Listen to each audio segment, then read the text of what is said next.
विधायक जी ने 70 किलोमीटर की यात्रा कराई है, 40 किलोमीटर की यात्रा बाकी है। और इस दिन भर की यात्रा में बरसात चाहे कितनी भी भीषण रही हो, कार्यकर्ता तटस्थ था, नागरिक बुलंद था।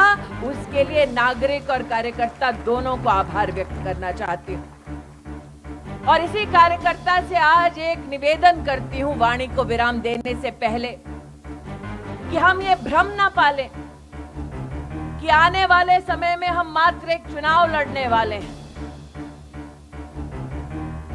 ये लड़ाई अधर्म और धर्म के बीच होने, ये लड़ाई उनके बीच में है जो राम का नाम लेते हैं, और उनके बीच में जो केंद्र में सत्ता में रहते वक्त सोनिया जी के आशीर्वाद से कोर्ट में दस्तावेज देते हैं कि भगवान राम का कोई अस्तित्व नहीं।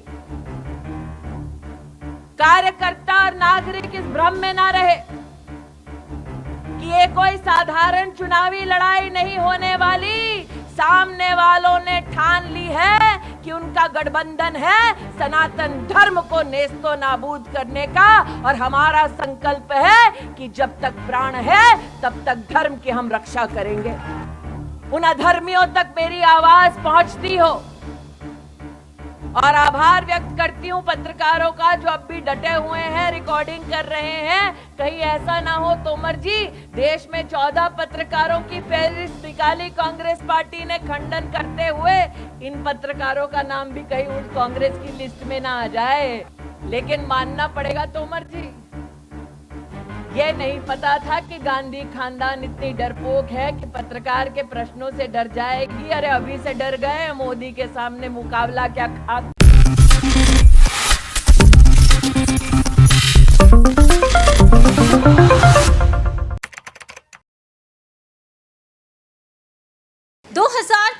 के लोकसभा चुनाव को मद्देनजर रखते हुए इस वक्त जंग छिड़ी हुई है एनडीए और इंडिया गठबंधन में। केंद्र में सत्ता में भारतीय जनता पार्टी है और इस भारतीय जनता पार्टी को हटाने का दावा कर रहा है महागठबंधन इंडिया। और इसी बीच देखा जाए तो मोदी सरकार के तमाम दिग्गज नेता भी इस चुनौती का सामना करते हुए डंके की चोट पर अपनी बात रख रहे हैं। बात करेंगे इस रिपोर्ट के जरिए केंद्रीय मंत्री स्मृति ईरानी के बारे में। स्मृति ईरानी ने एक बार फिर से बीजेपी खेमे की तरह से हमला बोल दिया है कांग्रेस पर, बाकी के तमाम विपक्षी दलों पर, यानी कि महागठबंधन इंडिया पर। नमस्कार, मैं प्रांशी राठौर और आप देख रहे हैं नेक्स्ट 9 न्यूज़। दरअसल आपको बता दें कि मौका काफ़ी खास रहा जब स्मृति ईरानी पहुंच गई मध्य प्रदेश के सीहोर में जन आशीर्वाद यात्रा में वह शामिल होने पहुंची और सीहोर में उन्होंने जमकर हुंकार भरी। महागठबंधन इंडिया पर उन्होंने निशाना साध दिया और उनका कहना रहा ये जो लड़ाई है वह धर्म और अधर्म के बीच की है। वह लगातार यहां पर चुनौती देती हुई नजर आई है। स्मृति ईरानी आखिरकार क्या कुछ कहती हुई नजर आई हैं? भरे मन से उन्होंने किस तरह से कांग्रेस खेमे के साथ साथ तमाम दिग्गज नेताओं को उन्होंने चुनौती दे दी है, सुनिए जरा। पार्टी की सरकार ने चलवाई और अब तक 2 करोड़ 15 लाख नागरिकों को इसका फायदा पहुंचा। भारतीय जनता पार्टी की महिला कार्यकर्ता से अपेक्षा होगी कि जिस प्रदेश ने घर की बेटी को लक्ष्मी के रूप में शासकीय योजना के माध्यम से पूजा, जिस प्रदेश ने भाजपा की सरकार के माध्यम से प्रदेश में 46 लाख से भी ज्यादा बेटियों को लखपति बनाया, जिस भारतीय जनता पार्टी ने 13 लाख से भी ज्यादा बेटियों को उच्च शिक्षा में वरदान दिया स्कॉलरशिप का, जिस भाजपा ने 25,000 रुपए का सहयोग उच्च शिक्षा के माध्यम से प्रदेश की बेटियों को दिया, जिस मामा ने भांजी की चिंता तो की, अब बहना भी लाडली हुई है और बहनों के बैंक के खाते में लाडली बहना योजना के माध्यम से 3600 करोड़ रुपया अब तक पहुंचाया है।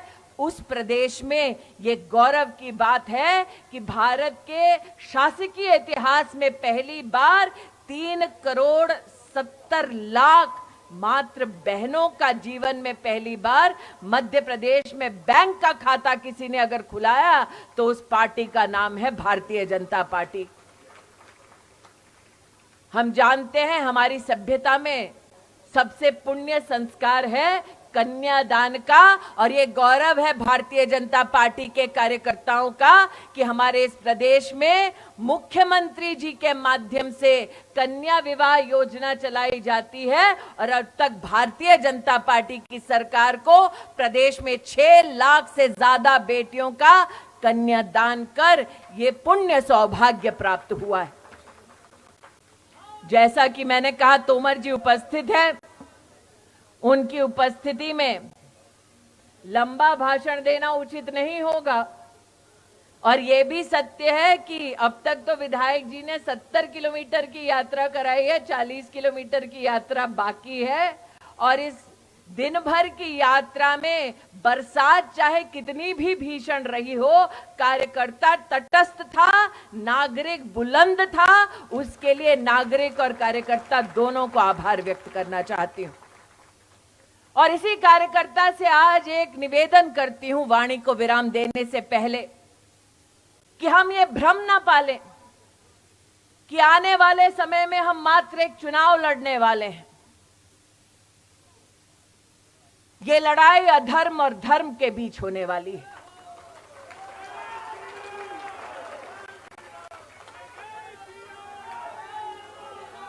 ये लड़ाई उनके बीच में है जो राम का नाम लेते हैं, और उनके बीच में जो केंद्र में सत्ता में रहते वक्त सोनिया जी के आशीर्वाद से कोर्ट में दस्तावेज देते हैं कि भगवान राम का कोई अस्तित्व नहीं।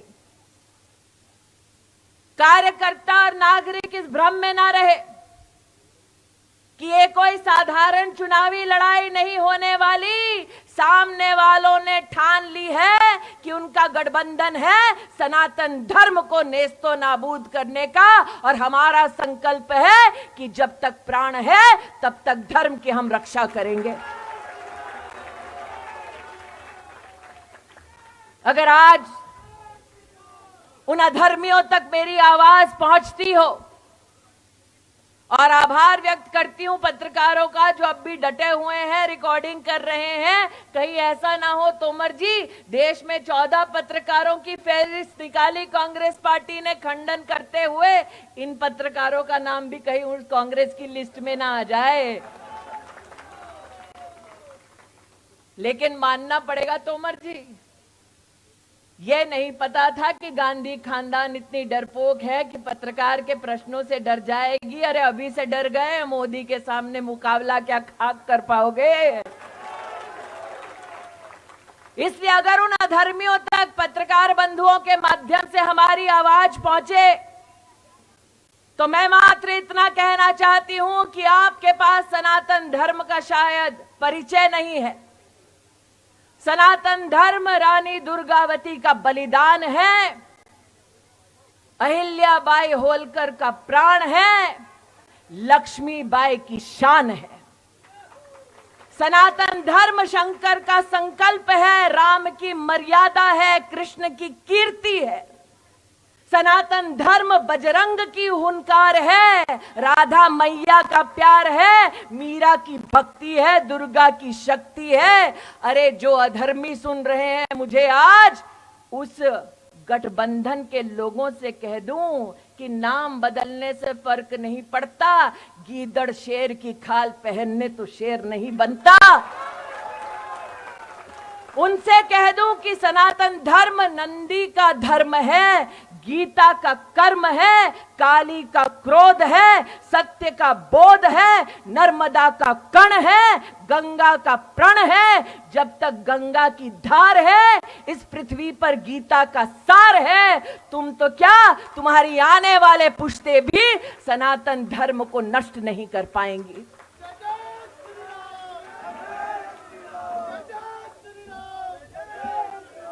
राम भक्तों को कहती हूं, कि नजारा हमने भी देखा। शिवराज जी बाबा के दरबार में गए, वृष्टि की उन्होंने आराधना की, संकल्प लिया और बाबा ने प्रसन्न चित्त होकर बारिश दी कि यात्रा के साथ लेते लेते सिहोर आ गए। इसलिए भक्तों से कहती हूं कि ये मात्र वोट की लड़ाई नहीं, ये धर्म और अधर्म के बीच में लड़ाई है।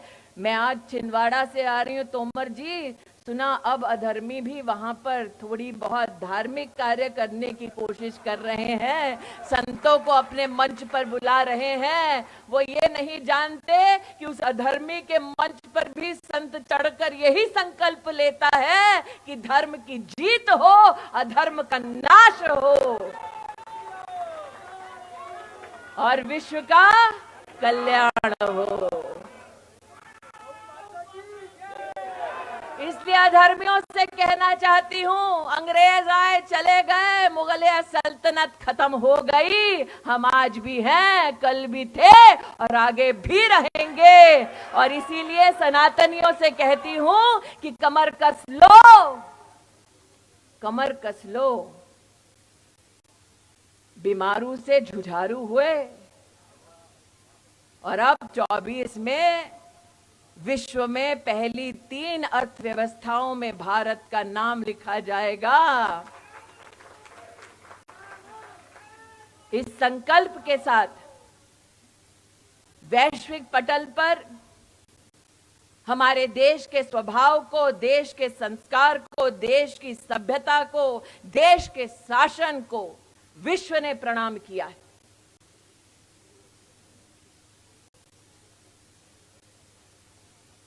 इसी शक्ति के साथ प्रदेश हमारा, देश हमारा अग्रसर रहे विकास के पथ पर। आज महाकाल के चरणों में आप सबके लिए यही प्रार्थना करते हुए सनातनियों को पुनः नमस्कार करती हूं, अपनी वाणी को विराम देती हूं। जय हिंद, जय भारत। बोलो भारत माता की, भारत माता की, भारत माता की।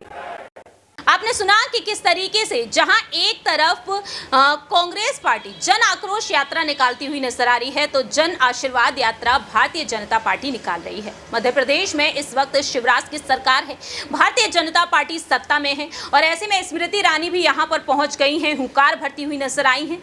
जैसा कि आप जानते ही हैं कि स्मृति ईरानी और कांग्रेस नेता राहुल गांधी के बीच की तगड़ी भिड़ंत जब 2019 में लोकसभा चुनाव हुए और राहुल गांधी वहां से हार गई, और आज भी स्मृति ईरानी उन्हें चैलेंज देती हुई नजर आती हैं कि एक बार फिर से आप अमेठी से उतरिए, देखिए एक बार फिर से हराकर दिखा देंगे। अब ऐसे में देखा जाए तो कांग्रेस खेमे की तरफ से कांग्रेस यूपी में जो अध्यक्ष हैं अजय राय, उनका कहना रहा कि राहुल गांधी अमेठी से उतर सकते हैं 2024 में। अब देखना यही दिलचस्प होगा कि राहुल गांधी की लोकप्रियता दिन प्रतिदिन बढ़ रही है। भारत जोड़ो यात्रा के जरिए उन्होंने काफी प्यार पाया है जनता का। जमीनी स्तर पर उतरकर वह जुड़ते हुए नजर आए हैं। ऐसे में देखा जाए क्या वाकई में जो अमेठी की जनता है, जो चाहती है कि स्मृति ईरानी और राहुल गांधी के बीच ये महामुकाबला हो और राहुल गांधी को वह पूरा सहयोग देंगे। देखने यहाँ पर यही दिलचस्प होगा क्या वाकई में इस बार राहुल गांधी जीत हासिल कर पाएंगे और मध्य प्रदेश की सियासत में क्या कुछ सियासी उलटफेर देखने को मिलेंगे, क्योंकि यहाँ पर कमलनाथ, दिग्विजय सिंह और बाकी पूरा कांग्रेस खेमा, प्रियंका गांधी वाड्रा, मल्लिकार्जुन खड़गे और राहुल गांधी के तमाम दौरे देखने को मिलेंगे, जो देखने काफी ज्यादा दिलचस्प होने जा रहा है। ऐसे में देखते हैं कि आखिरकार मध्य प्रदेश की सियासत में क्या कुछ सियासी उलटफेर देखने को मिलेंगे और स्मृति ईरानी की इन बातों से क्या वाकई में आप सहमत हैं या फिर नहीं। कमेंट सेक्शन में आप अपनी राय रख सकते हैं। फिलहाल के लिए हम चलते हैं, बाकी की तमाम अपडेट्स के लिए देखते रहिए नेक्स्ट 9 न्यूज।